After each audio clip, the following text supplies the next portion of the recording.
Okay, so from this video हम शुरू करने जा रहे हैं that is our modern history. तो मॉडर्न हिस्ट्री का थोड़ा सा समझ लेते हैं। इसमें हम क्या करेंगे, देखो मॉडर्न हिस्ट्री को दो फेजेस में हमने डिवाइड किया है, ठीक है। तो पहला है जो 1857 से पहले का है एंड देन 1857 के बाद का है।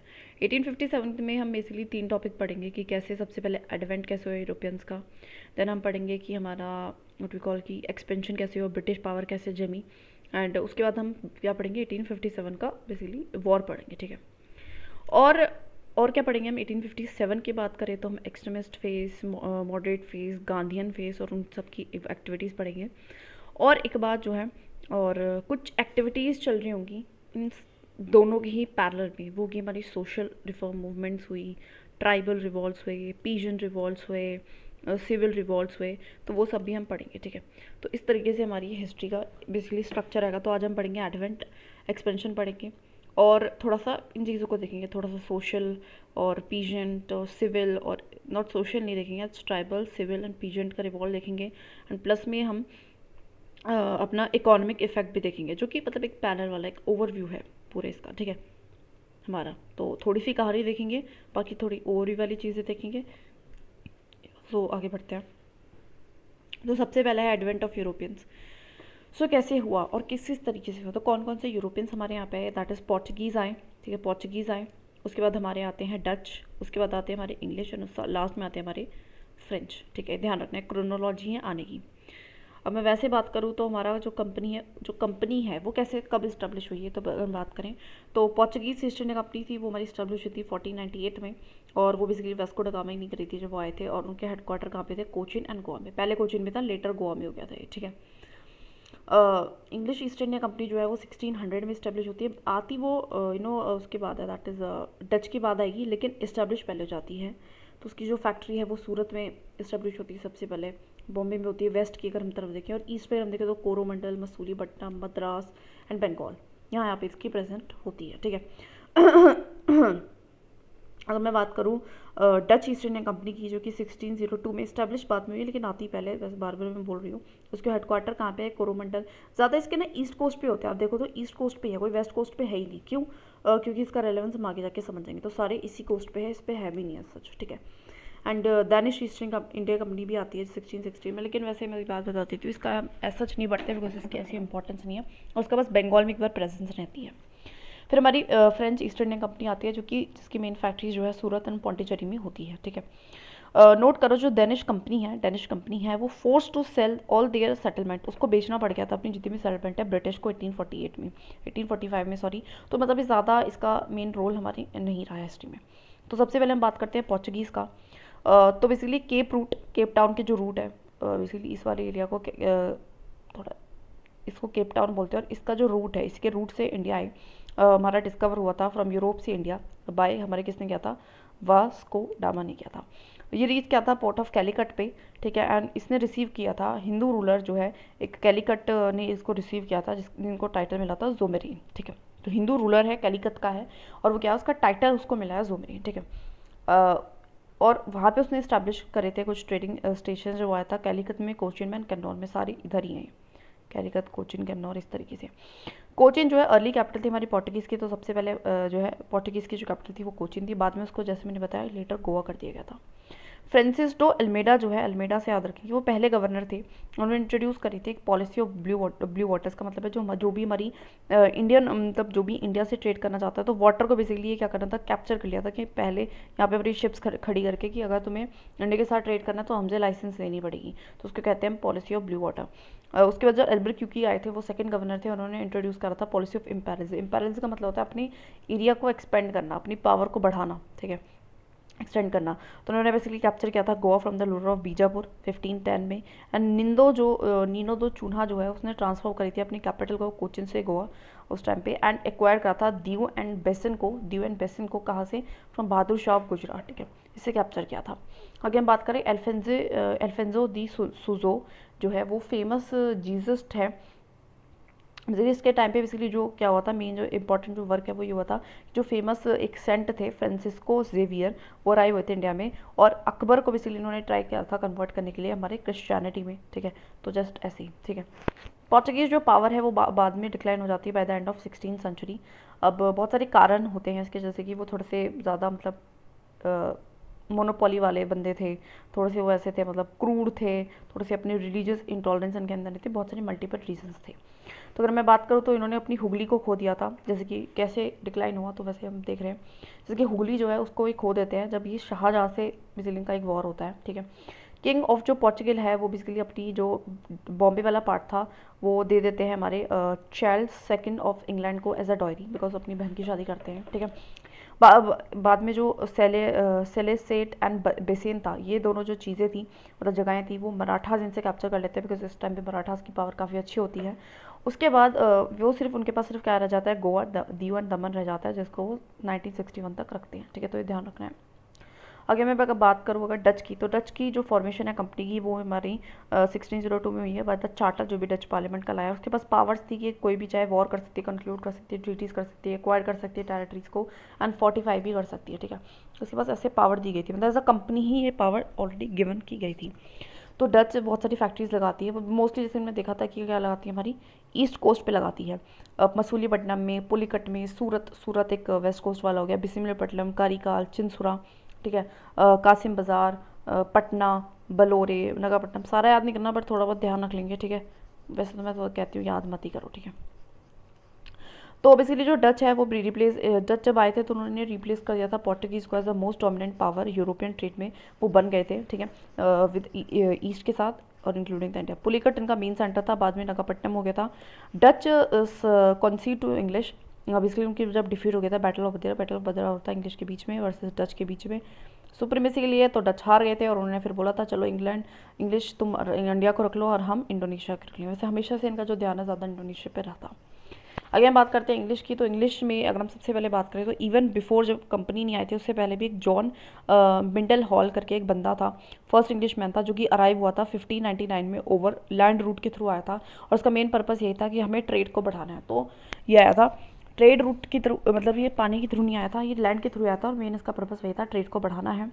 उसके बाद लंदन जो है trading into the east Indian company जो है ये एक इस्टेब्लिश होती है, जिसको हम popularly English east Indian company कहते हैं, जो कि 1600 में बनती है। उसके बाद ईस्ट इंडियन कंपनी का एक बंदा होता है कैप्टन विलियम हॉकिंस जहांगीर के कोर्ट में आता है, उनसे परमिशन लेता है क्या हम मैं एक फैक्ट्री खोलूँ सूरत में, तो वो मिल जाती है और फरमान इशू हो जाता है और परमिट हो जाता है। 1613 में जाके सूरत में इनकी जो है फैक्ट्री खोल रहे, तो काफ़ी लेट खुल रही है, ध्यान रखना, ठीक है। लगभग 13 साल इनको लग गए कहीं ना कहीं परमिशन लेते लेते, ठीक है, 1600 से 1630। सर थॉमस रॉयस के बाद आते हैं एम्बेसडर बन के हमारे जेम्स के, मतलब जो किंग है वहाँ का, जहांगीर के कोर्ट में, और परमिशन मांगता है कि आप हमें बहुत सारी फैक्ट्रीज डिफरेंट पार्ट्स में लगाने की परमिशन दीजिए, ठीक है। और उसके बाद क्या होता है, इनको मिल जाती है परमिशन और उसके बाद ये क्या कर लेते हैं, एक्वायर कर लेते हैं बॉम्बे को, वही डॉयरी के केस में मिलता है। डॉयरी के केस में हमारे किंग को मिलता है, किंग से लीज पे ले लेते हैं, ठीक है, हम तो हमें पेमेंट देंगे, तुम हमें इसको यूज़ करने दो। और उसके बाद क्या होता है, जॉब हार्नोक ने स्टैब्लिश करता है एक फैक्ट्री सुतनाती में, एंड ज़मींदारी इसको 3 विलेजेस की मिल जाती है, सुतनाती, कलिकत एंड गोविंदपुर से, औरंगजेब के टाइम से हुआ था, ठीक है। और बेसिकली जो सुतनाती, कलिकत एंड गोविंदपुर ये जो एक्वायर्ड करे थे ब्रिटिश ने, यही विलेजेस जो है लेटर एक बन जाते हैं सिटी ऑफ कलकत्ता बाद में जाके। फैक्ट्री ऑफ जो सुतनाती है उसको फोर्टिफाई किया जाता है, फैक्ट्री लगाई जाती है एक सुतनाती में जिसको फोर्टिफाई कर लेते हैं और जिसको हम क्या कहते हैं, उसका नाम पड़ता है फोर्ट विलियम, ठीक है। ये बेसिक चीज़ें हैं। उसके बाद ब्रिटिश पार्लियामेंट बेसिकली होता क्या है, जब इतना अच्छा उनको ट्रेड हो रहा होता है तो ब्रिटिश पार्लियामेंट एक रेजोल्यूशन पास करती है और वो इक्वल राइट दे देती है जितने भी इंग्लिश मैन हैं कि आप जाओ और जाके ट्रेड कर सकते हो ईस्ट में। अब इसकी वजह से एक न्यू राइवल कंपनी बन जाती है, जो बाकी के मर्चेंट्स इंग्लैंड में थे वो भी अपनी कंपनी बनाते हैं, उनका नाम पड़ता है English company of merchants trading to the East Indies. और इस तरीके से फिर बाद में जाके क्या होता है, कहीं ना कहीं देखो अगर आपस में ये वॉर करेंगे तो नुकसान होगा कंट्री को ही, तो आपस में क्या करते हैं, जाके इकट्ठे होकर अमलगेशन बना लेते हैं और कंपनी बनाते हैं, the United company of merchants England trading to East Indies, जो कि इसको हम IEIC बोलेंगे, ठीक है। अगर हम बात करते हैं फ्रेंच की, तो French east India company form हुई थी हमारी, किसने करी थी, ध्यान मत रखो, स्टेट पेट्रोनेज, मतलब एक स्टेट कंपनी थी, ठीक है। ये हमारी प्राइवेट थी, ध्यान रखना, ये प्राइवेट थी, ये हमारी स्टेट कंपनी थी, ठीक है। और फर्स्ट फ्रेंच फैक्ट्री जो है वो इस्टेब्लिश हुई थी सूरत में, उन्होंने करी थी फ्रांसिस कोरन के थ्रू। फैक्ट्री उन्होंने फिर मसूलीपट्टनम में लगवाई सेकंड। एंड जो फ्रेंच की पावर है वो रिवाइव ज़्यादा अच्छी हुई थी हमारी लेनोर एंड डूमस गवर्नर के नाम है, लेनोर एंड डूमस, ठीक है, गवर्नर्स के नाम है, जिन्होंने बेसिकली माही को ऑक्यूपाइड किया था, यनम को ऑक्यूपाइड किया था, करिकाल को ऑक्यूपाइड कर लिया था, ठीक है। तो 2-3 पोर्ट और अच्छे ऑक्यूपाई कर लिए थे। एंड यहाँ पे जब अराइवल होता है डुप्लेक्स का, जो कि एक फ्रेंच गवर्नर है, तो बिगिनिंग होती है हमारी एंग्लो फ्रेंच कॉन्फ्लिक्ट की, कर्नाटिक वॉर्स की, जिसकी वजह से हमारा फाइनल डिफीट हो जाती है फ्रेंच की इंडिया में, और हमारी जो फ्रेंच है उसका नामो निशान भी हट जाता है। तो हमने देखा मतलब किस तरीके से हट रहा है। तो पोर्चुगीज़ हट गए, कैसे हट गए पता चल गया। उसके बाद हमारे जो डच हैं, डच कैसे हटे थे ये भी मैं समझ में आ गया था, ठीक है। डच कैसे हटे थे ये भी समझ आ गया था बैटल ऑफ बदेरा की हेल्प से। और उसके बाद हम समझेंगे फ्रेंच कैसे हटे, फ्रेंच भी तो रास्ते से हटा रहे हैं। तो एंग्लो फ्रेंच कॉन्फ्लिक्ट या कार्नेटिक वॉर्स होते हैं। तो होता क्या है, जो फर्स्ट एंग्लो, 3 वॉर हुए हैं बेसिकली। तो पहला जो एंग्लो फ्रेंच वॉर है, तो फ्रेंच बेसिकली क्या करता है, बीसाइज करता है मद्रास को, मतलब मद्रास को कैप्चर करने की कोशिश करता है। उसकी वजह से बैटल हो जाता है उसका नवाब ऑफ कर्नाटक का, और वो डिफीट, उसको हरा देते हैं हमारे फ्रेंच, ठीक है। नवाब ऑफ कर्नाटक को हरा देते हैं और वो मद्रास को कैप्चर करने की कोशिश करते हैं, ठीक है। अब होता क्या है, उसके बाद ट्रीटी ऑफ एक्स ला चैपली होती है, जिसमें एंड कर दिया जाता है वॉर। ये बाहर हो रही है, नाम से पता चल रहा है ना, कुछ भारी नहीं सा नाम है इसका, एक्स ला चैपले, जो कि ऑस्ट्रियन सक्सेशन बेसिकली हो क्या रहा था यूरोप में भी, जो इंग्लैंड है वर्सेस हमारा जो है फ्रेंच चल रहा था, बिकॉज ऑफ दी ऑस्ट्रिया में ऑस्ट्रिया को कौन जीतेगा, और इसके चलते यहाँ पे भी जो है इंडिया में भी हो रहा होता है, ठीक है। तो फर्स्ट एंग्लो फ्रेंच जो वॉर है वो इंडिया में एंड हो जाता है इस तरीके से। उसके बाद हमारा सेकंड जो है एंग्लो फ्रेंच वॉर होता है। इसमें दोबारा से जो डुप्लेक्स है, मुजफ्फर संग जो है हैदराबाद का जो मुजफ्फर जंग होता है, और जो चंदा साहिब होता है कर्नाटक का, इसलिए इनको हेल्प करता है जानबूझ के, ठीक है, जिताने के लिए, कि ये अगर गद्दी पाएंगे तो कहीं ना कहीं मुझे फेवर करेंगे। और लेकिन बाद में क्या होता है, रॉबर्ट क्लाइव जो है, इस जो इनकी विक्ट्री भी हो जाती है इवन हराने में, जो गद्दी पर ऑलरेडी बैठे थे उनको निकालने में, और मुजफ्फर जंग को हैदराबाद में और चंदा साहिब को कर्नाटक में बिठा देते हैं और फेवर भी मांगते हैं उनसे। लेकिन बाद में रॉबर्ट क्लाइव इस जो है जीत जाते हैं इनके ऊपर, ठीक है, अटैक कर देते हैं आर्कटॉक पे ऐसे करके। उसके बाद treaty of Pondicherry, treaty of Godeheu sign होती है, जैसे कि एंड हो जाता है हमारा वॉर, ठीक है। उसके बाद third Anglo French war start होता है, जब फ्रेंच के जो काउंट डे लैली होते हैं, वो जो फोर्ट होता है सेंट डेविड, उसको वो कैप्चर करते हैं, और फ्रेंच फिर वही उनकी भी हार हो जाती है। फिर मतलब डेफिनेटली इंग्लिश आएंगे और लड़ेंगे, इंग्लिश आते हैं लड़ते हैं, फ्रेंच की हार हो जाती है वेंडी वॉश में, इसलिए इसको बैटल ऑफ वेंडी वॉश भी कहते हैं। और डिसिसिव डिफीट होती है हमारी फ्रेंच की, मतलब फ्रेंच बहुत गंदी तरीके से हार जाता है। और उसके बाद क्या होती है, बाहर ही होती है, जैसे नाम पता चला ट्रीटी ऑफ पेरिस होती है, जिसमें जो है एंड हो जाता है थर्ड एंड फाइनल जो एंग्लो फ्रेंच रिवरी है। उन पौंडीचेरी को रिटर्न कर दिया जाता है, फ्रेंच को दे दिया जाता है, लेकिन बोला जाता है कि आप फोर्टिफाइड मतलब रहेंगे, मतलब आप हमारे अंडर रह के काम करेंगे, यहाँ पे थोड़ा बहुत जो काम करेंगे, तो बस इस तरीके से कहा जाता है। आगे मैं बात करती हूँ expansion of the British power की। तो अब तो ये तो है कि कैसे, ये तो अब तक मैं पढ़ा कि किस तरीके से पावर्स आई और किस तरीके से जो हमारा इंग्लिश है उन्होंने बैटल ऑफ बदेरा करके, बैटल ऑफ बैंडी वॉश करके, कभी डॉयरी में ले रहा है वो, इस तरीके से कर आके क्या है, ठीक है, इमर्ज हो गई इंग्लिश एज अ विक्ट्री, मतलब उसकी जीत होगी। लेकिन आगे उसने अपने एम्पायर को कैसे एक्सपेंड करा, मतलब जो इंडिया के राजा थे उनसे भी लड़ाई करी और कैसे वो जीते, इसके कहानी पढ़ेंगे एक्सपेंशन ऑफ ब्रिटिश हमारी पावर में। ओके सो एक्सपेंशन, सबसे पहले हम बात करते हैं बंगाल में। तो अलग अलग एरिया का हम देखें तो बंगाल में बेसिकली मुर्शिद कुली खान था, जो बेसिकली पहले बंगाल का सूबेदार था, उसके बाद वो गवर्नर बना वहाँ का, एंड उसके बाद गवर्नरशिप उड़ीसा की भी आती है बंगाल के साथ साथ, फारूक सियार देते हैं। एंड उसके बाद वो ट्रांसफ़र कर लेता है कैपिटल ऑफ बंगाल को फ्रॉम ढाका से मुर्शिदाबाद, तरीके से बंगाल को एक अच्छा प्रोमिनेंट बनाते हैं, ठीक है। उसके बाद शाहुजुद्दीन आते हैं, जो कि सन इन लॉ होता है इसका ही, उसको भी गवर्नरशिप मिलती है बिहार की, इस तरीके से। उसके बाद सरफराज खान आते हैं, मतलब इससे सच है नहीं बट ऐसे बता रही हूँ, उसको मर्डर कर देता है अलवर्दी खान, और अलवर्दी खान फिर जो कि डिप्यूटी गवर्नर होता है बिहार का और हमारे सीन में आ जाता है। अलवर्दी खान जो है उसको फरमान मिलता है मुगल एम्पर से, मोहम्मद शाह रंगीला जो भी है, और बोलता है कि हमें 2 करोड़ रुपए दो, बिकॉज बहुत अच्छा प्रोविंस था जो बंगाल था, बहुत फर्टाइल था और बहुत अच्छा खासा कमा रहा था, और प्रिवेंट करता है इंग्लिश एंड फ्रेंच को फ्रॉम फोर्टिफाई करने के लिए किसी भी फैक्ट्रीज को कलकत्ता चंदननगर में रिस्पेक्टिवली, ठीक है, प्रिवेंट करता है। आगे हम बात करते हैं सिराजुद्दौला। तो जब सिराजुद्दौला आता है जो अलवर्दी खान को सक्सीड करता है उसके ग्रैंडसन, और ये बेसिकली सीज कर देता है इंग्लिश फैक्ट्री को कासिम बाजार में। तो बेसिकली होता क्या है, इंग्लिश फैक्ट्री खुली होती है कासिम बाजार में, और वो ना थोड़ा ज़्यादा ही हुआ हड़ताल कर रहे होते हैं, और इस तरीके से उसको वो सीज कर देता है। लेकिन बाद में क्या होता है कि रॉबर्ट जो क्लाइव है इसको रिकवर कर लेते हैं कलकत्ता को, ठीक है। अब होता क्या है, ट्रीटी ऑफ अलीनगर साइन होती है इसके चलते, और सिराज कहता है कि प्रैक्टिकली ऑल द डिमांड्स मान लेता है, और ब्रिटिश जो है बाद में वो कैप्चर कर लेते हैं चंदौड़ नगर को एंड फ्रेंच सेटलमेंट को भी। उस टाइम पे थोड़ा सा लड़ रहे होते हैं, उसी के एरिया में आके लड़ रहे होते हैं, ठीक है। तो ट्रीटी ऑफ अलीनगर में था कि भाई आप लड़ोगी नहीं, ठीक है, और सारी डिमांड्स मानो भैया, नहीं मान रहे। अब बैटल ऑफ प्लेसी की वजह से हो जाता है, उसको गुस्सा आ जाता है कि भैया मेरी तुम बात नहीं मान रहे हो, तुमने क्यों ऐसा करा कि तुम फोर्टिफाइड भी कर रहे हो, तुम फ्रेंच से भी लड़ाई कर रहे हो मेरी जगह में रह के। तो बैटल ऑफ प्लेसी होती है और कॉन्स्पिरेंसी इसलिए इसमें बहुत ज़्यादा होती है, इसलिए नवाब जो है डिफीट हो जाता है। कौन कौन जो है बिट्रे करता है नवाब को? तो मीर जफ़र जो उसकी मीर बख्शी होता है, मनिक चंद जो उसका officer in charge of Calcutta होता है, मीर चंद जो उनका रिच एक सिख मर्चेंट होता है, जगत सेठ भी एक बैंकर होता है, खादिम खान का कमांडर होता है, ठीक है।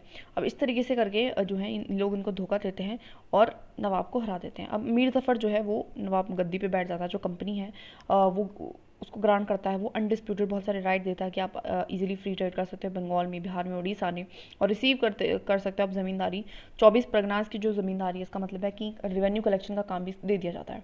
और जो मीर जफ़र होता है लेकिन बाद में वो बहुत ज़्यादा कर्जे में डूब जाता है, उसको समझ नहीं आता क्या करे, एंड फिर उसको फोर्स कर दिया जाता है कि वो अब्डिक्ट कर देता है favour of son in law, मतलब अपनी जो गद्दी है वो छोड़ देता है अपने सन इन लॉ मीर कासिम के लिए। मीर कासिम जो है वो बहुत मतलब लाइक काइंड ऑफ काफ़ी गुड रूलर था, अगर उसको बिल्कुल भी अच्छा नहीं लगता था रूल ऑफ ब्रिटिश। तो वो सबसे पहले शिफ्ट करता है कैपिटल को मुर्शिदाबाद से मुंगेर, मुर्शिदाबाद पे बहुत ज़्यादा प्रॉब्लम आ रही थी, एंड वो रिवॉल्ट भी करता है जब भी वो ही वॉज एंग्री होता है ब्रिटिशर्स के साथ, बिकॉज वो मिसयूज़ कर रहे होते हैं दस्तखत को। लेकिन बाद में वो हारा जाता है, defeated by the British, and फिर वो फ्लड करता है, कॉन्फिडेंसी जाके फाउंड करता है अवध के रूलर के साथ एंड मुगल एम्पर के साथ, ठीक है, शाहजूदौला एंड शाह आलम सेकेंड। और फिर ये तीनों मिलके वर्सेस ब्रिटिश एक बैटल होता है, बैटल ऑफ बक्सर, और इसमें बेसिकली जो है डिफीट हो जाती है इन सब की by Munro Lord Munro, basically उस टाइम के गवर्नर थे। अब मीर जफ़र जो है अब उसको दोबारा से ही थ्रोन पे बाद में बिठा दिया जाता है कि भैया मीर कासिम तो बहुत उछल रहा था, तो तुम ही आ जाओ, तुम ही बैठ जाओ, कोई दिक्कत नहीं है, ठीक है। अब मीर जफ़र फिर उसके बाद मतलब उसके भी सक्सेसर आता है, उसके बेटा जो है उससे भी ट्रीटी साइन करा लेते हैं, और फिर क्या करते हैं, वो कहते हैं कि नवाब क्या करता है एक तरीके से सब्सिडी अलाइंस कर लेते हैं और उनको डिसबैंड करने के लिए बोल देते हैं कि अपनी आर्मी को तुम डिसबैंड कर दो, जो एडमिनिस्टर करो बंगाल को, किस तरीके से डिप्यूटी सूबेदार है जो है वो एडमिनिस्ट्रेशन संभालेगा, और उसको नॉमिनेट कौन करेगी? कंपनी नॉमिनेट करेगी, ठीक है, जो मन करेगा उसको करेगी, और फिर इस तरीके से वो कंपनी को बेनिफिट भी देगा, ठीक है। क्लाइव जो है बेसिकली दो सेपरेट ट्रीटीज़ भी करते हैं इलाहाबाद के साथ, एंड मतलब शाह आलम सेकेंड जो, और शाहजुद्दौला, जिसके चलते बेसिकली उनको वही दीवानी राइट्स मिल जाते हैं बंगाल, बिहार और उड़ीसा के, ठीक है, रेवेन्यू कलेक्शन का काम मिल जाता है। ड्यूल गवर्नमेंट ऑफ बंगाल तो 1765 से 1772 तक चलती है ये, ठीक है। और इसमें बेसिकली कंपनी के पास क्या होते हैं? ड्यूल गवर्नमेंट क्यों है? क्योंकि इसके पास दीवानी भी है, निजामत राइट्स भी, दोनों राइट्स इसके पास होती हैं। एडमिनिस्ट्रेशन का काम भी करो, रेवेन्यू कलेक्शन का भी काम करो। लेकिन कंपनी टेक ओवर नहीं करती है, डायरेक्ट एडमिनिस्ट्रेशन को नहीं देखती है, रेवेन्यू कलेक्शन को भी नहीं देखती, डायरेक्टली नहीं करती, बट वही है सूबेदार के थ्रू वो करवा रही है, ठीक है। वॉरेन हेस्टिंग को इस एंड कर देते हैं सिस्टम को बाय दी वो वाला रेगुलेटिंग एक्ट ऑफ 1773 लाके, ठीक है। अरे ये क्या हो गया? शिट, मुझे लगता है एक पेज रह गया इसमें ऐड करना, यार ये नहीं होना था। हाँ कोई नहीं, वेट अ मिनट।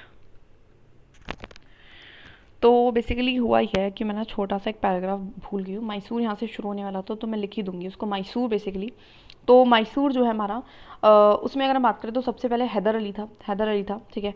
और बेसिकली हैदर अली जो है पहले के टाइम पर, उसकी थोड़ी सी हिस्ट्री बता रखी। पहले वो सोल्जर था हमारे वोडियार डायनेस्टी में, जिसके बाद वो पीएम को हटाता है, और रूलर को तो मानता है लेकिन पीएम को हटा देता है। उसके बाद खुद भी रूलर बन जाता है, ठीक है, जैसे जैसे वो वीक होती है। एंड उसके बाद होता क्या है कि बेसिकली मैसूर के साथ 4 वॉर हुए, ठीक है। First, second, third, fourth. First second में हमारा जो रोल आता है दैट इज़ हमारे हैदर अली का आता है। सेकंड एंड थर्ड और फोर्थ में जो रोल आता है वो हमारा टीपू सुल्तान का आता है, ठीक है, ध्यान रखना है। अब एक एक करके हम पढ़ लेते हैं इनको। तो हमारा जो हैदर अली, ठीक है, उसके टाइम पे होता है, पहले में वो बेसिकली डिफीट कर देते हैं हमारे ब्रिटिशर्स को, और क्या करते हैं, ट्रीटी ऑफ मद्रास साइन कर लेते हैं, जिसमें होता है कि बेसिकली एक दूसरे को हेल्प करेंगे, एक दूसरे पर अटैक नहीं करेंगे, ठीक है। लेकिन उसके बाद फिर होता है सेकंड एंग्लो वॉर, और वो किस वजह से होता है? बिकॉज जो वॉरेन हेस्टिंग है बेसिकली वो खुद क्या कर देते हैं, अटैक कर देते हैं माही एक फोर्ट होता है जो कि अंडर द ब्रिटिश उसके सॉरी क्या नाम है, हैदर अली के आता है टेरिटरी में, ठीक है। और उसकी वजह से एक तरीके से उल्लंघन होता है इस ट्रीटी का, और फिर युद्ध होता है। युद्ध में हैदर अली को जो है मार दिया जाता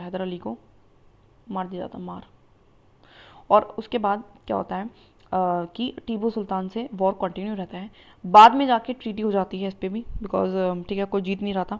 हैदर अली की टीपू सुल्तान के साथ क्या हो जाती है, ट्रीटी हो जाती है, जिसको हम कहते हैं ट्रीटी ऑफ मैंगलुरु। ठीक है, मैंगलोर के साथ हो जाती है ट्रीटी, ठीक है। अब उसके बाद क्या हो जाता है, लेकिन अभी भी जो हमारी इंग्लिश है उसको चैन नहीं आया, उसको तो लग रहा था, उसको लालच था, ठीक है, तो उसको चैन नहीं आता है। तो इंग्लिश क्या करती है, वो दोबारा से क्या करती है, वो दोबारा से थर्ड वॉर करती है।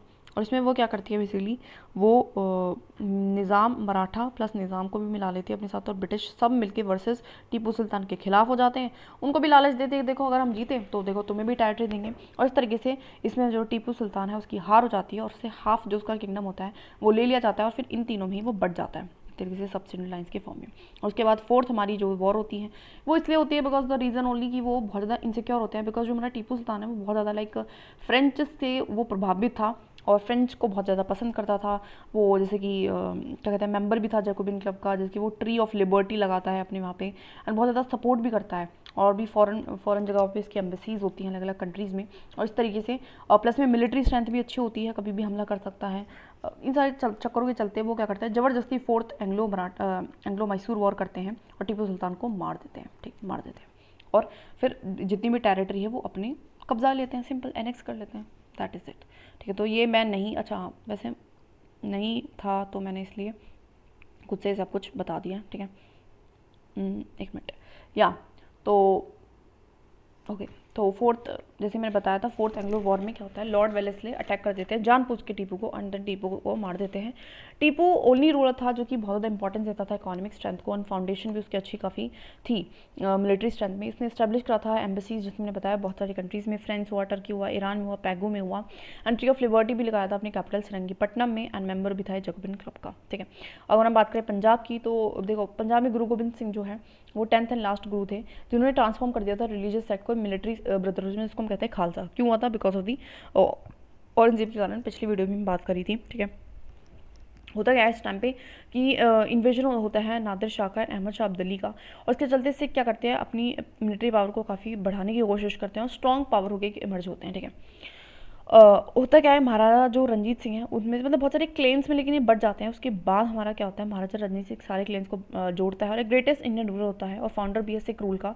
काफ़ी एरिया कब्जे में कर लेता है, लाहौर हुआ, लुधियाना हुआ, अमृतसर हुआ, कांगड़ा हुआ, टोक, मुल्तान, कश्मीर, हज़ारा, मतलब काफ़ी बड़ा एरिया इसका होता है। बाद में मर जाता है। जब तक ये जिंदा रहता है तब तक जो इंग्लिश होते हैं वो कभी भी मतलब ज़्यादा क्रॉस नहीं करते सतलुज को, और मतलब लड़ाई वड़ाई नहीं करते पंजाब के साथ। लेकिन उसके बाद जब सक्सेसर ऑफ रंजीत सिंह जब भी आते हैं, खरक सिंह, ननवाल सिंह, शेर सिंह, दलीप सिंह, ये वीक होते हैं। इसकी वजह से जो इंग्लिश है वो इनका बेनिफिट उठा लेती है, तो सिख पावर जो है ब्रोकन हो जाती है ब्रिटिश के दौरान after the death of the Ranjit Singh. तो इसके चलते ही दो वॉर होते हैं, बेसिकली दो वॉर होंगे। तो पहला एंग्लो सिख वॉर होता है, जिसमें सिक्स को डिफीट कर दिया जाता है, 4 बैटल्स होते हैं अलग अलग जगह पे, और फिर ट्रीटी ऑफ लाहौर से असाइन कर लिए जाते हैं। वो एक तरीके की सब्सिडी लाइन्स होती हैं, जहाँ पे सर जो हेनरी लॉरेंस है उनको रेजिडेंट बना, मतलब बिठा देते हैं ना सब्सिडी लाइन्स में। यही था कि तुम अपनी आर्मी बैंड कर लो, जो भी काम करोगे हमसे पूछ के करोगे, और हमारा एक बंदा तुम्हारे कोर्ट में बैठेगा, सिंपल, ठीक है। उसके बाद हमारा एंग्लो जो हमारा सेकेंड एंग्लो जो सिख वॉर था वो होता है, और यहाँ पे जो डलहौसी वो एनेक्स कर देता है पंजाब को, ठीक है। एंड सर जॉन जो लॉरेंस है वो पहले जो है चीफ कमिश्नर बन जाते हैं, फिर पंजाब के वो चीफ कमिश्नर बन जाते हैं, ठीक है। एनेक्स कर लेते हैं सेकेंड टाइम में, ठीक है। हमें इतना ही जानना बहुत है, इससे ज़्यादा जानने की ज़रूरत है भी नहीं, ठीक है। अब हम बात करते हैं मराठा कॉन्फ्लिक्ट की। तो पहले मैंने पिछला ही जस्ट वीडियो हमारा गया है उसमें हमने मराठास के बारे में थोड़ा बहुत पढ़ा था कि किस तरीके से था, और मैंने लास्ट में बताया था कि जो हमारा शाहू है, शाहू के टाइम से ही जो हमारा पावर है किसकी, दैट इज़ द पीएम, या फिर कहें तो पेशवास की, वो बहुत ज़्यादा बढ़ जाती है, पीएम की बहुत ज़्यादा बढ़ जाती है। और इसी तरीके से इसी वजह से जो हमारा बाद में क्या होता है, जो मराठा एम्पायर है वो टुकड़ों में बढ़ जाता है थोड़ा थोड़ा, ठीक है। अब होता क्या है, वही वाली बात है, बाजी राव फर्स्ट जो होते हैं पीएम होते हैं, ठीक है। बालाजी विश्वनाथ के बाद आते हैं, ठीक है, एल्डेस्ट सन होते हैं वही बालाजी विश्वनाथ के, और वो पेशवा बनते हैं बिकॉज हेरिडेटरी हो गई थी पोस्ट, और काफ़ी इनका एक्सपोनेंट काफ़ी अच्छे होते हैं, गुरिल्ला टैक्टिक्स में ज़्यादा अच्छे होते हैं, और इसके टाइम पे बहुत ज़्यादा एरिया वेरिया भी कैप्चर करते हैं। और बहुत सारी जो मराठा फैमिलीज़ हैं बेसिकली वो प्रोमिनेंट हो जाती हैं इस टाइम पे डिफरेंट पार्ट्स में, जैसे कि हमारा किंगडम है सिंधिया ग्वालियर के, होलकार इंदौर के, पवार धार के, ग्वालियर बड़ौदा के, भोसले नागपुर के, एंड पेशवा हमारे पूना के, ठीक है, हो जाते हैं। और फिर इसी के चलते बेसिकली क्या होता है, कहीं ना कहीं इनके चलते थोड़ा सा इंटरनल डिस्प्यूट भी रहता है, यूनिटी नहीं रह पाती, और इन कुछ कारणों की वजह से हमारे जो है ये वॉर होते हैं और जो हमारे इंग्लिश है वो जीत जाते हैं। तो एंग्लो मराठा वॉर होते हैं। फर्स्ट एंग्लो मराठा जो वॉर है वो फेवर करता है, फेवर करने के लिए होता है cause of the Raghunath Rao. मतलब रघुनाथ राव बेसिकली होता क्या, उसको पेशवा बनना होता है, ठीक है, पेशवाशिप के लिए। और पेशवा बेसिकली वो बन नहीं सकता, ठीक है। और इसके चलते वो क्या करता है, इंग्लिश से जाके हाथ मिला लेता है, चलो भाई इंग्लिश तुम मेरे फ्रेंड हो और वो क्या करो, मेरी हेल्प करो। तो वो कॉन्फ्लिक्ट इस तरीके से इंग्लिश कॉन्फ्लिक्ट में आ जाते हैं मराठास के, और फिर उनसे हारे जाते हैं। अब ब्रिटिश को बहुत ज़्यादा मतलब ह्यूमिलेशन हो जाता है उनका, और फिर एक कन्वेंशन साइन होता है वडगांव का, ठीक है। ब्रिटिश लेटर एक ट्रीटी ऑफ सालवाई भी करते हैं और यहाँ पे रिनाउंस करते हैं बाद में, मतलब दोबारा लड़ रहे हैं ऐसे 17 जैसे कि 79 में, क्या फिर दोबारा लड़ रहे थे, दोबारा से एक ट्रीटी साइन हो जाती है। इसके बाद सेकंड एंग्लो मराठा वॉर होता है। इसमें क्या होता है, जो हमारा आपस में बेसिकली इंटरनल डिस्प्यूट चल रहा होता है, तो पेशवा क्या करता है, जाके सब्सिडी लाइंस कर देता है हमारे ट्रीटी ऑफ बसेन, जिसको हम कहते हैं हमारे इंग्लिश के साथ। अब इसके चलते बहुत जो बाकी गए वो खुश नहीं होते हैं, तो मराठा कॉन्फिडेंसी चैलेंज कर देती है ब्रिटिश पावर को, और इस आइडिया को मतलब पसंद नहीं करती, और फिर उसके थ्रू हार मान जाती है, हारना पड़ता है। तो सबको ही सब्सिडी लाइन साइन करना पड़ जाता है, जितने भी हमारे हमने ऊपर देखे थे ना, दैट इज़ सिंधिया, होलकर, पवार, ग्वाक्याड़, भोसले, सबको करना पड़ जाता है। बस पेशवा तो उन्होंने तो ऑलरेडी कर रखा था, ठीक है। उसके बाद क्या होता है, थर्ड एंग्लो मराठा वॉर। तो होता क्या है, जो ब्रिटिशर्स होते हैं ना वो अगेंस्ट पिंडारीज होता है। पिंडारीज लाइक लोकल ट्राइब्स जो कि बहुत ज़्यादा क्लोज रहते हैं हमारे मराठास के, एंड उनको हेल्प भी करते हैं काफ़ी वॉर में।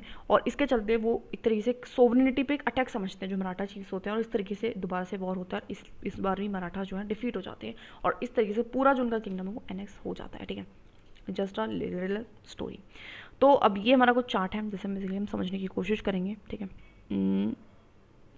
फिर बड़ा चलो, सबसे पहले नवाब ऑफ बंगाल जो है, बंगाल जाता है सबसे पहले 1713 में, और एनेक्सेशन उसका सर्विसेज, अच्छा ईयर फाउंडेशन का ये था 1765 में ट्रीटी ऑफ इलाहाबाद के थ्रू, इलाहाबाद के थ्रू नेक्स्ट हो जाता है। उसके बाद मराठा कॉन्फिडेंसी जो है वो हो जाती है, इसका सब्सिडी लाइन्स, एक तरह से सब्सिडी लाइन्स भी हो गया, तो ब्रिटिशर्स के अंडर तो आगे इनडायरेक्टली आ गए, ठीक है। और फिर ऐसे ही नवाब जो है कार्नेटिक एंड आर्टॉक वो भी हो जाता है। नवाब ऑफ अवध जो होता है उसको भी 1801 में सब्सिडी लाइन्स ये साइन करा लेते हैं, ठीक है। उसके लिए होता क्या, समझो कि मराठा है तो उनको लगा भैया इसको भी कार्नेटिक भी मराठास के अंडर सा ही था, मतलब एक तरीके से नॉट अंडर नहीं था, बट कहीं ना कहीं बहुत बड़ी वाली पावर चल गई, तो उन्होंने बोला कि हम भी चले जाते हैं और अवध को तो ज़बरदस्ती कर लेते हैं, ठीक है, बाद में नेक्स्ट भी कर लेते हैं, ठीक है। और निज़ाम ऑफ हैदराबाद जो है उसके साथ भी सब्सिडी लाइन्स उससे पहले हुआ है, ठीक है, ध्यान रखना है, उसके साथ पहले हुआ है। और ऐसे ही 1799 में भी मैसूर के साथ भी पहले हुआ, पंजाब के साथ थोड़ा सा काफ़ी लेट हुआ 1849 में, ठीक है। तो ये मैं ध्यान रखना है, ठीक है, कि सबसे पहले हमें ये डेट्स वेट्स पे मत ध्यान दो, बट ये ज़रूर ध्यान दो कि सबसे पहले जैसे कि हमारा क्या हुआ है, बंगाल हुआ है, बंगाल गया, ठीक है, बंगाल गया। उसके बाद हमारा कौन गया, 65 के बाद हमारा सबसे पहले हैदराबाद गया। उसके बाद हमारा कौन गया था, उसके बाद हमारा साथ में गया था, दैट इज सॉरी मैसूर गया। उसके बाद हमारे क्या है, मराठास गए, एंड प्लस में कर्नाटक गया, प्लस में क्या हो गया, अवध गया, ठीक है, तीनों इकट्ठे गए, और सबसे लास्ट में हमारा पंजाब गया। तो ये क्रोनोलॉजी ज़रूर याद होनी चाहिए, बेसिकली इसको लिख लो, किसी पेपर पे लिखे, टेबल पे लिख लो, कोई दिक्कत नहीं, छोटी मोटी चीज़ें याद रहनी चाहिए। आगे हम बात करते हैं इकोनॉमिक इम्पैक्ट क्या रहा ब्रिटिश रूल का। तो अब तक हमने देखा था कि कहानी में 2 चीज़ें पढ़ ली हैं, देखो, एक तो एडवेंट कैसे हुआ, यूरोपियंस का कौन कौन सी पावर रही, किस तरीके से फिर ब्रिटिश ने जो है इनको सबको पीछे छोड़ के कैसे वो इंडिया में इस्टेब्लिश करा अपने आप को। तो अब कुछ इकोनॉमिक इम्पैक्ट भी पड़ते हैं हमारे ब्रिटिश रूल के क्या हुए। तो 3 स्टेजेस में पढ़ेंगे ब्रिटिश कॉलोनीज को। तो पहला स्टेज इसमें मर्केंटाइज फेज था, मतलब ज़्यादा ना ट्रेडिंग पे ध्यान देते थे, ठीक है।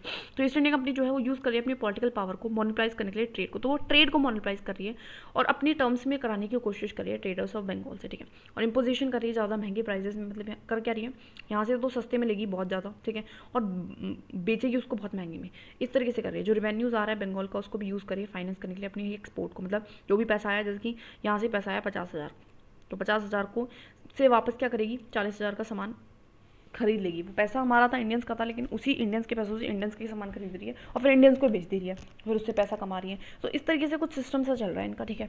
सेकंड फेज में इनका जो मेन फोकस होता है वो इंडस्ट्रियल फेज पे होता है, बिकॉज यहाँ पे इंडस्ट्रियल रिवलाइजेशन चल जाता है हमारे इंग्लैंड में। तो वे बेसिकली इंडस्ट्रीज इस्टेब्लिश कराते हैं और इंडिया को एक्सप्लोइट करते हैं as a market for British good. तो इंडिया को मार्केट बना देते हैं ब्रिटिश गुड की, और यहाँ से क्या लाते हैं, मतलब यहाँ पे तो फिनिश गुड्स ला देते हैं और हमें क्या इंपोर्टर बन जाते हैं, सिर्फ और सिर्फ हम एक हमारे मतलब इंपोर्टर बन जाते हैं ब्रिटिश गुड्स का, और एक्सपोर्टर बन जाते हैं हम अपने रॉ मटेरियल का। तो एक्ट ऑफ 1813 के थ्रू अलाउ कर दिया जाता है वन वे ट्रेड ब्रिटिश के लिए, जैसे हमने पढ़ा भी था चार्टर एक्ट ऑफ 1813, है ना। और इससे रिजल्ट क्या होता है, इंडियन मार्केट्स बहुत ज़्यादा फ्लड हो जाती हैं cheap and machine made imports के साथ, और इस तरीके से जो इंडियन ट्रेडर्स हैं वो लॉस कर देते हैं home foreign as well as home market को, दोनों ही मार्केट चीप चली जाती है। फॉरेन में जाने नहीं दे रहे हैं इंडियन गुड्स को, और होम मार्केट में जो चीप जो सस्ती एंड मशीन में जो गुड्स हैं वो ऑलरेडी इतने आ गए हैं तो लोग उनको वैसे ही नहीं खरीद रहे हैं, ठीक है। इंडियंस जो है उनको फोर्स किया जाता है कि वो आप एक्सपोर्ट करो रॉ मटेरियल्स को और सिर्फ इंपोर्ट करो फिनिश गुड्स को। बहुत ज़्यादा हैवी इंपोर्ट ड्यूटीज़ लगा दी जाती हैं इंडियन प्रोडक्ट्स पे। अगर आपको करना है इंपोर्ट ड्यूटी इंडियन प्रोडक्ट्स पे लगा दी जाती है इंग्लैंड में, मतलब इंग्लैंड के लोगों को बहुत ज़्यादा इंपोर्ट ड्यूटी देनी पड़ेगी इंडियन प्रोडक्ट को खरीदना है, और उसके चलते फिर वो भी नहीं खरीदेंगे, ठीक है। इससे वो डिस्करेज होती हैं, डिस्करेजमेंट मिलती है उनको इंग्लैंड की मार्केट में। थर्ड फेज़ में क्या होता है, फाइनेंशियल फेज़। क्या करेंगे वो पैसे को, बहुत ज़्यादा पैसा है फिर इन्वेस्टमेंट करेंगे प्रमोट करने के लिए ट्रेड को, ठीक है। तो ब्रिटिश जो है कंसोलिडेट करता है अपनी पोजीशन को इंडिया में, कैसे कर रहा है, मेड करके इंडिया को एक मार्केट बना देता है मैन्युफैक्चरर्स का एंड सप्लायर बना देता है फूड स्टफ्स का एंड रॉ मटेरियल्स को। तो यहाँ पे क्या हो रहा है कि मैन्युफैक्चरिंग हो रही है, ठीक है, फैक्ट्रीज लग रही हैं, एंड साथ में क्या हो रहा है कि और किसकी लग रही है, बाहर वालों की, मतलब फॉरनर्स की लग रही है, और यहाँ पे ही उस फिनिश फूड प्रोडक्ट को बेचा जा रहा है, और यहाँ से क्या लिया जा रहा है, फूड स्टफ्स लिया जा रहा है, रॉ मटेरियल्स लिए जा रहे हैं।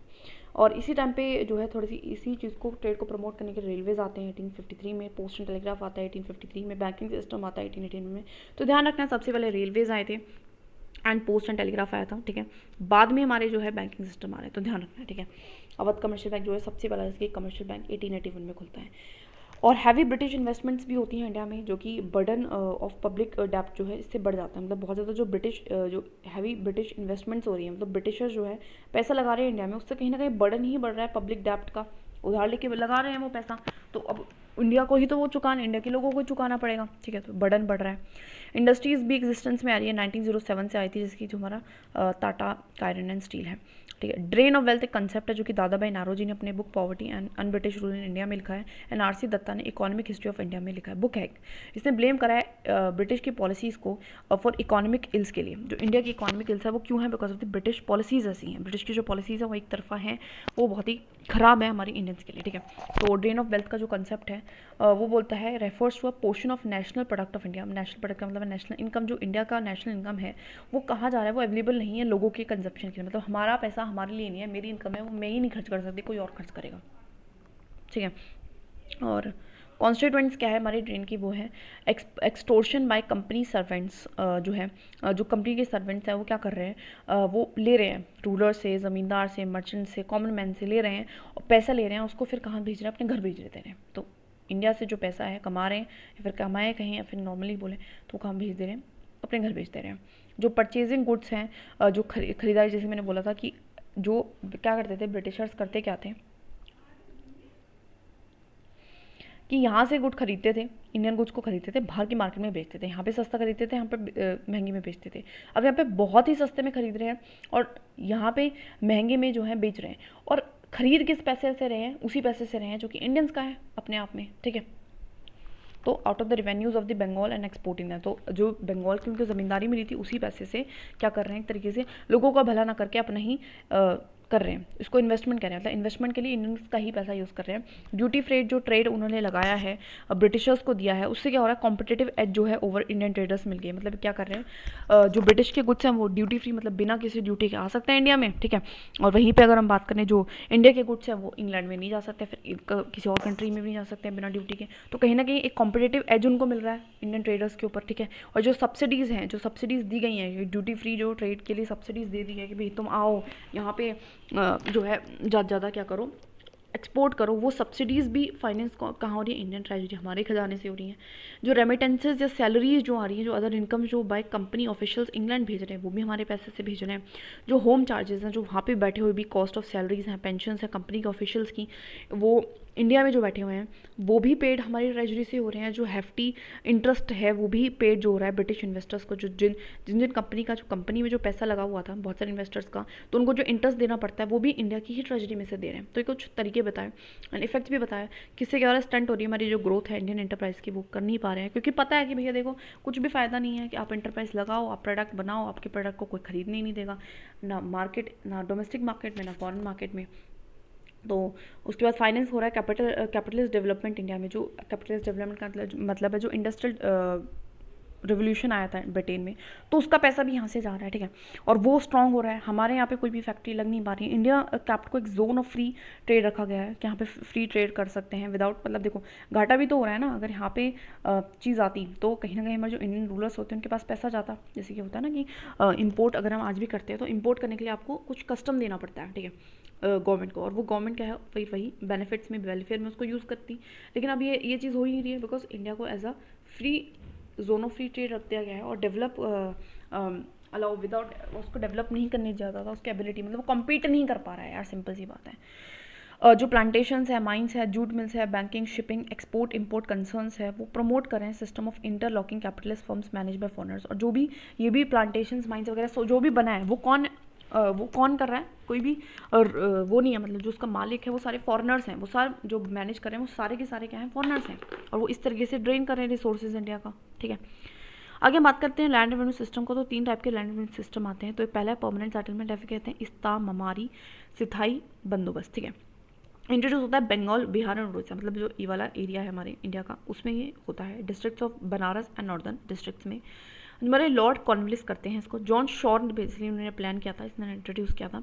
इन्होंने डिक्लेयर करते हैं, इसमें होता है क्या, डिक्लेयर करते हैं ज़मींदार को ओनर बना देते हैं लैंड का, और फिर उनके बोलते हैं कि आप एक काम करो, जो भी आप रेवेन्यू कलेक्ट करोगी आप उसमें से 1/11 अपने पास रखना एंड 10/11 हमें दे देना। और इस तरीके से सिस्टम होता है। तो ज़मींदार फ्री होते हैं कि वो कितना ही चाहे उतना रेंट फिक्स कर सकते हैं, और बहुत सारे ज़मींदार इसी के चलते एक्सप्लॉइट करते हैं टीनेंट्स को, ठीक है। उसके बाद हम बात करें रोयटवारी सिस्टम में, हमारे साउथ में बेसिकली चलता है, बॉम्बे एंड मद्रास में, ठीक है। थॉमस मुनरो ने एंड चार्ल्स रीड इनको क्या करते हैं, इंट्रोड्यूस करते हैं। ये डायरेक्ट सेटलमेंट होता है जो कि बिटवीन द गवर्नमेंट होता है, रियॉर्ड्स के बीच में होता है, ठीक है। यहाँ पे कोई भी जमींदार वाला सिस्टम नहीं होता। यहाँ पे जो रेवेन्यू फिक्स कौन करेगा, गवर्नमेंट करेगी, एक पीरियड नॉट मतलब 30 साल के लिए करता है। बेसिस क्या है इसका फिक्स करने का, that is quality of soil check करते हैं, कैसा नेचर है क्रॉप का, और प्लस में मतलब एक तरीके से साइंटिफिक रेंट थ्योरी के बेसिस पे करते हैं। जो पोजीशन होती है कल्टीवेटर की वो ज़्यादा सिक्योर होती है बट रिजिड होती है, ठीक है, जो सिस्टम होता है रेवेन्यू कलेक्शन का। और मतलब जैसे कि 20,000 देना तो 20,000 देने ही पड़ेंगे। अब कोई ये नहीं गया इस साल 15,000 ले लो अगले साल ले लेना, ऐसा नहीं है, रिजिड सिस्टम है। और इस वजह से वो ऑफन फोर्स होते हैं, उनको क्या करना पड़ता है, मनी लैंडर्स के जंगल में फंसना पड़ता है, उनसे पैसे उधार लेने पड़ते हैं ज़्यादा इंटरेस्ट पे। एंड इसके अलावा जो बिसाइड है, जो गवर्नमेंट है इटसेल्फ भी वो एक तरीके का ज़मींदार ही है, वो रिटेन कर रही है राइट टू इन्हेंस करने के लिए अर्निंग को at will while the cultivator left at the mercy of its officers. वो क्या करे, बस उसको भी मेन यही है कि अपनी तिजोरी बढ़ती रहे, उसको थोड़ा ना कोई परवाह है कि यार उन पर क्या बीत रही है, पैसे दे पाएंगे नहीं दे पाएंगे, ठीक है। आगे हम बात करते हैं माहलवाड़ी सिस्टम को। तो माहलवाड़ी सिस्टम हम ज़्यादा हमारे पंजाब वाली साइड था, ठीक है। तो ये मॉडिफाइड पंजाब में थोड़ा सा सेंटर पार्ट में, पंजाब थोड़ा सा नॉर्थ और थोड़ा सेंटर में था, ठीक है। ज़मींदारी सेटलमेंट था जो कि गंगे की वैली नॉर्थ वेस्टर्न जो फ्रंटियर है सेंट्रल इंडिया पंजाब में हुआ था, ठीक है। इसके रेवेन्यू सेटलमेंट था जिसको कैसे किया था, विलेज स्टेट्स को लैंडलॉर्ड्स के साथ इस्टेब्लिश करके, मतलब करते क्या था कि एक विलेजेस है ना, विलेजेस का ग्रुप बना दिया करते थे और उस विलेजेस के ग्रुप से डायरेक्टली आके पैसा लिया करते थे। तो वेस्टर्न यूपी में जैसे कि सेटलमेंट की गई थी विलेज कम्युनिटीज़ के साथ, और उसको मेंटेन करते थे एक फॉर्म ऑफ ओनरशिप जो जिसको हम कहते थे भाईचारे या फिर विद महल्स के साथ, मतलब बहुत सारे विलेजेस हैं उसको एक ग्रुप में डाल दिया, ठीक है।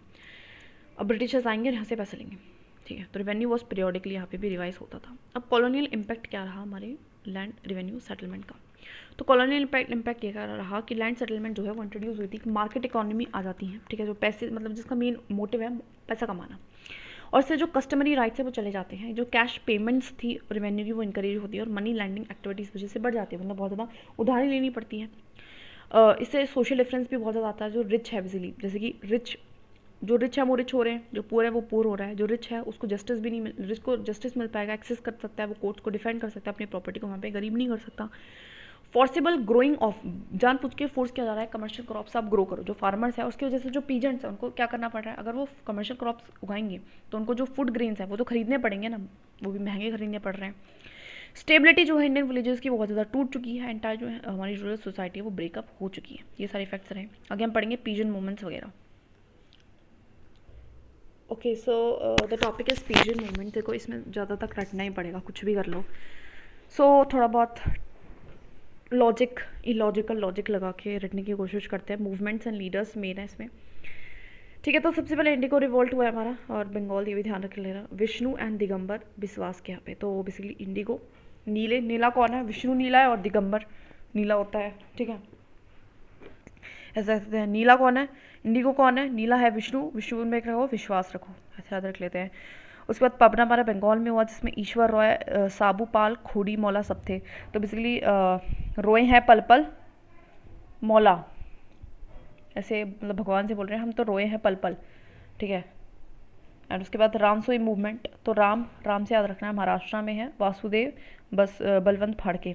तो पहली बात तो यह है कि राम है तो वासुदेव आ गया, राम का नाम वासुदेव है। और बेसिकली फाड़के से ध्यान रखो कि जो गलत करता है उसको फाड़ के रख देते हैं, बस सिंपल। बिजोलिया, बिजोलिया इसलिए का बिचौलिया, और वो शादी कराता है हमारे यहाँ पे राजस्थान में, ठीक है। एंड सीता रामदास, एंड हमारा सीता और राम की शादी कराई, जैसे कि विजय पाठक सिंह, विजय एंड, और इससे क्या हुई, विजय हुई गंदे लोगों पे। तो बिजोलिया जो है उसने सीताराम की शादी करी और विजय हुई, ठीक है। उसके बाद हमारा चंपारण बिहार में, सबको पता है गांधी जी लीडर थे। खेड़ा गुजरात में हुआ, गांधी जी एंड वल्लभ भाई पटेल। मोपला, मोपला हमारे केरला में हुआ, जिसमें सैयद अली एंड सैयद फजल है, ठीक है। तो सैयद से रखेंगे अली एंड फजल, ठीक है। तो बेसिकली मुंह फुला लिया अली ने जब उसकी फसल नहीं हुई, फसल नहीं हुई, फसल से रखेंगे फसल नहीं हुई, ठीक है। तो केरला की बात है, ठीक है। तो मुंह फुला लिया अली ने अगर उसकी फसल नहीं हुई, ठीक है। ऐसे बारदोली हमारा है गुजरात में हुआ था, बेसिकली वल्लभ भाई पटेल, ठीक है। वल्लभ भाई पटेल थे इसके लीडर, ठीक है। बारसोद बारदोली आई थिंक सबको पता है। तब सो तेबहागा, तेबहागा अब ये क्या है, बंगाल में हुआ, ठीक है। तो कंपारन सिंह एंड न्यामत अली, तो इसको कैसे याद रखें, ते भागा, ते भागा, भागा, भागा, कैंप, कैंपा, पारम, अपारम, इसका कुछ एक्रोनिम नहीं बना पा रही हूँ मैं, राइट नाउ लर्न इट। उसके बाद तेलंगाना में, आंध्र प्रदेश वाली जगह पे, दैट इज कुमारिया एंड सुंदारिया। तो बेसिकली जो तेलंगाना है ऐसे रख सकते हैं। जो लहंगा है, ऐसे याद रख लेते हैं, लहंगा को लहंगा है वो कुमारी लड़कियां पहनती हैं और वो सुंदर लगती हैं, उसमें ऐसे याद रखते हैं। जो लहंगा है उस कुमारी लड़की पहनती है, सुंदर लगती है। तेलंगाना कुमारिया, कुमारिया एंड सुंदरिया, ठीक है, ऐसे याद रख लेते हैं। याद रखेंगे कुछ भी रखेंगे हम। यूपी किशन सभा जो है यूपी में होगी डेफिनेटली, एंड इसमें इंदिरा नारायण द्विवेदी, द्विवेदी में ऐसे याद रख लेंगे कि हाँ भैया यूपी में बेसिकली द्विवेदी काफ़ी होते हैं, एंड मिश्रास भी काफ़ी होते हैं, ऐसे याद रख सकते हैं, गौरी शंकर मिश्रा, ठीक है। द्विवेदी एंड मिश्रा बहुत ज़्यादा सरनेम है, कॉमन सरनेम है वहाँ। अवध किसान सभा जो है ये भी यूपी का है, लेकिन अवध है, तो अवध के नाम से हमें क्या है, अवध। अवध में कौन रहते थे, रामचंद्र, सिंपल सी बात है। अवध किसान सभा क्या, रामचंद्र, अवध के ही थे ना। उसके बाद इक्का मूवमेंट होती है जो कि अवध में होती है, मदारी पासी के थ्रू। तो इक्का, एक मदारी, सब पे भारी है कुछ भी कर लो यार, मदारी पासी, इक्का, इक्का कहते हैं मतलब एक को, पैसा है, कुछ भी कर लो। जिसके पास एक होता है वो जुए में जीत जाता है ना, तो ऐसे ही। फॉरेस्ट सत्याग्रह साउथ इंडिया में, ठीक है। NV राम नायडू, ठीक है। फॉरेस्ट सत्याग्रह, फॉरेस्ट जंगल में कोई सत्याग्रह हो रही है, जंगल है सत्याग्रह हो रही है, तो राम नायडू एंड रंगा। तो दो बेसिकली दो डाकू हैं, विलन है, एक नायडू है और एक रंगा है, ठीक है।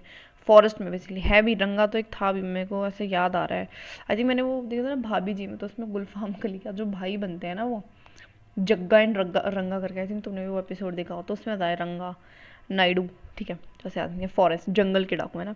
ऑल इंडिया किसान सभा जो है लखनऊ में बनती है, शाहजना, शाहजनादा सरस्वती, ठीक है। और इंडिया किसान सभा जो है हमारी शाहजहाँ, इसको से याद रखना पड़ेगा उसके बाद बात करते हैं ट्रैवल रिवॉल्व की, तो बहुत सारी हुए, देखो सबको याद करने का ना वही तरीका से ही याद कर सकते हैं। देखो इसमें थोड़ा कॉज भी है, तो ये भी देखेंगे। तो ट्राइब्स बेसिकली है हमारे चूहार है, चूहार, जिसके लीडर्स हैं राजा जगन्नाथ, ठीक है, राजा जगन्नाथ। और ये किस वजह से करते हैं, excess revenue demand and Bengal famine आ जाती है। तो थोड़ा सा देखो इसको कैसे याद रखेंगे। देखो रेवेन्यू डिमांड तो देखो सबका ही ऑलमोस्ट कॉज है, ठीक है। बंगाल फेमाइन कैसे याद रखेंगे, बेसिकली जो हमारा जगन्नाथ है वो बेसिकली जगन्नाथ वाला जो एरिया है ना उस टाइम पे, अच्छा ये है ही नहीं यहाँ पे, तो जो जगन्नाथ वाला एरिया, ये जगन्नाथ है, यहाँ पे पूरा बंगाल प्रोविंस में आता था उस टाइम पे, ठीक है। तो यहाँ पे एक्सेस रेवेन्यू डिमांड थी, बंगाल फेमाइन थी, और राजा जगन्नाथ, जगन्नाथ से याद रखना है चोर, ठीक है।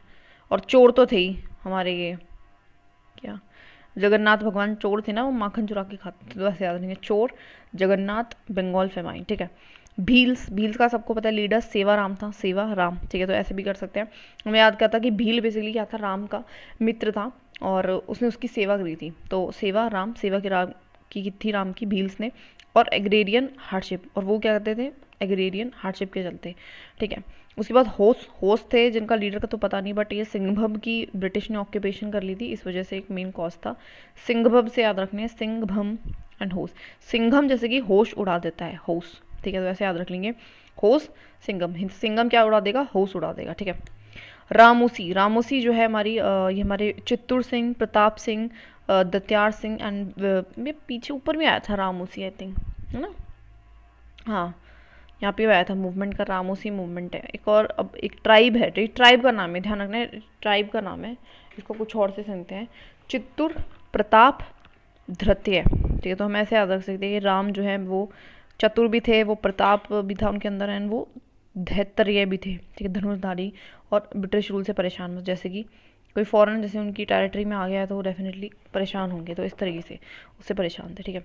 उसके बाद हम बात करते हैं कोलिस, लीडर नहीं पता, डिसमेंटल ऑफ फॉरेस्ट कर दिया गया था, कोल इस कोलिस, ठीक है। तो हम ऐसे रख सकते हैं इससे याद कि कोल जो है ना वो बेसिकली मेंटल था, मैंने एक सीरीज देखी थी उसमें कोल था, वेम्पायर बनता है वो मेंटल था। अहोम, अहोम जो है हमारे गोमधार कनवार जो हैं इनके है कुनवार, कुनवार, कुनवार, ब्रिटिश ऑक्यूपेशन कर लिया था, ठीक है। मोस्टली देखो ब्रिटिश ऑक्यूपेशन ही है, यहाँ पे ब्रिटिश ऑक्यूपेशन हो गया, यहाँ पे काफ़ी में मिलेगा, ठीक है।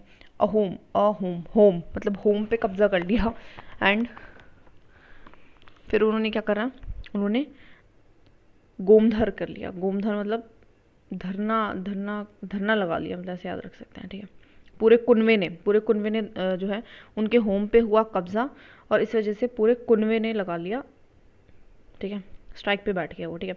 तो Ahom, गोमधार कनवार, British occupation, Ahom, गोमधार कनवार, British occupation, ऐसे याद रखना पड़ेगा। खासी, खास दिया तीर्थ सिंह, ब्रिटिश ऑक्यूपेशन। देखो जब जब ट्रुथ बोलते हैं तो खांसी आती ना, जैसे कि मैं बताती हूँ, बचपन में क्या होता था कि हमारे जैसे हमारा जो क्रश है हमारे साथ साथ था, तो हमारे जो दोस्त होते थे वो जानबूझ के हंसते थे उस ट्रुथ को शो करने के लिए, ऐसे याद रखेंगे। कोल, बुद्धू भगत, कोल, बुद्धू भगत। अब ये वाला चल रहा है, यहाँ पे कोलिस का गलत लगाया है, इसको ऐसे याद रख लेंगे। जो कोल है वो क्या है, बुद्धू भगत है, बुद्धू भगत है वो, ठीक है। बुद्धू क्या है, वो भगत है, तो ये ध्यान रखना है कि वो कोल जो है बुद्धू है इसलिए। एंड लैंड ट्रांसफ़र इसलिए आउटसाइडर्स को होगी थी, पागल ही होगा जो लैंड ट्रांसफ़र करेगा ना। संथल जो है सिंधु एंड कान्हू, ठीक है। संथल जो संत था वो सीधा भी था और कान्हू काला भी था, ऐसे याद रख लेना ब्रिटिश को, ठीक है। संत नाइकड़ा, नाइकड़ा इज़ अ रूप सिंह, तो नाइक, नाइक से याद रखना है हमें। तो एक अप्सरा थी ना जिसका नाम था नाइक, नाइका कुछ करके था, और वो क्या है उसके पास रूप था। तो धर्मराज अगेंस्ट जन बोरिया भगत ऑन ग्रेजिंग ऑन टिम्बर, मतलब वही देखो, या फिर तो रिसोर्सेज ट्राइबल क्यों करेगा, या फिर तो उनके रिसोर्सेज लेंगे, या फिर उनका लैंड ले रहे हो, या फिर उनसे ज़बरदस्ती काम करा रहे हो, दो तीन ही कॉमन सेंस वाले रीज़न है, वो लगता नहीं रटने की कोई बात है।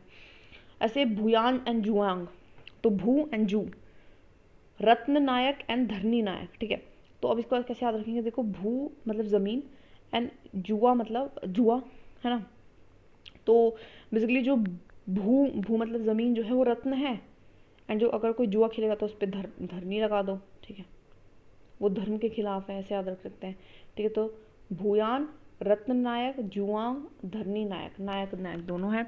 और यहाँ पे भी वही इंस्टॉलेशन हो गया था ब्रिटिश प्रोटेज का थ्रोन पे, वही वाली बात है, ब्रिटिशर्स के खिलाफ लड़ेंगे और क्या हमें खिलाफ लड़ेंगे। कच्चा नागस, कच्चा नाग, ठीक है, तो ऐसे याद रख लेते हैं। तो सांबुदेन, साम भू देन, ठीक है, तो सांब, कच्चा नागाज, तो ये क्या है, कच्चे कच्चे नाग को बेसिकली खा जाते हैं भून के, भूदेन भून के खा जाते हैं, ऐसे कहते हैं। ब्रिटिश इंटरवेंशन वही वाली बात है। मुंडा जिसको हम उलगुलन भी बोलते हैं, उलगुलन, ठीक है, मुंडा उलगुलन, वो उसका बिरसा मुंडा था, डेफिनेटली वही लैंड सिस्टम मिशनरी एक्टिविटी। तो इसमें मिशनरी एक्टिविटी पे ध्यान रखना है, Munda Munda M M M M M M, Munda Birsa Munda missionary activity, ठीक है। आगे हम बात करते हैं भील्स की, तो दोबारा से भील्स आ गए जिसपे गोविंद गुरु है। देखो एक तो ये वाले भी भील्स थे ना यहाँ पे, हाँ, लेकिन इसमें लीडर सेवाराम था, ठीक है, तो ध्यान रखना। एक भील ने तो सेवाराम करी थी, गोविंद जो गुरु था इसलिए क्या था ना कि भील भी राम के दोस्त थे और गोविंद गुरु भी राम को बहुत मानते थे, तो इस तरीके से इनका कॉम्बिनेशन इनका भी है। Basically temperature and purification movement, देखो हमें पहचानना में इस तरीके से करेगा, इनको बैठ के थोड़ा बहुत टाइम दे सकते हैं हम रटने के लिए, उससे ज़्यादा नहीं दे सकते। क्यों? क्योंकि बहुत सारी चीज़ें रटने के लिए। ओराउंस ताना भगत, ओराउंस था तो ये भगत भगत से तो हम पहचान लेंगे, जात्रा भगत, अधर भगत, अगर ताना आ गया तो ठीक है। बाकी ओराउंस से जात्रा कैसे पहचाने, ये रिलीजियस रीज़न था, ये भी ध्यान रखना है। तो वही है, रिलीजियस रीजन होगा तो कुछ ना कुछ उसकी पॉलिसीज़ की वजह से ही आएंगे हैं, ठीक है। ताना भगत, ओराउंस, ओरा जात्रा, ठीक है, याद रखेंगे हम इसका, कोई नहीं बन रहा मेरे पे। छेंचूज़, तो छेंचूज़ देखो जिसका लीडर नहीं है, मुझे नहीं लगता कि कोई खास ऐसा आ सकता है, बट ठीक है, ब्रिटिश कंट्रोल फॉरेस्ट का कर लिया था। छेंचू एक पेड़ भी होता है ना, कुछ छिंचुआ कुछ करके पेड़ होता है, जैसे याद रखेंगे ब्रिटिश कंट्रोल ऑफ फॉरेस्ट। कोयाज या रामपास, ठीक है, कोयाज। तो ये अलूरी सीताराम राजू हैं, ब्रिटिश रूल से ये भी परेशान थे, तो कोया तो रामपास, ऐसे याद रखेंगे, अलूरी सीताराम, ठीक है। अलूरी कोयास का क्या कनेक्शन है अलूरी से?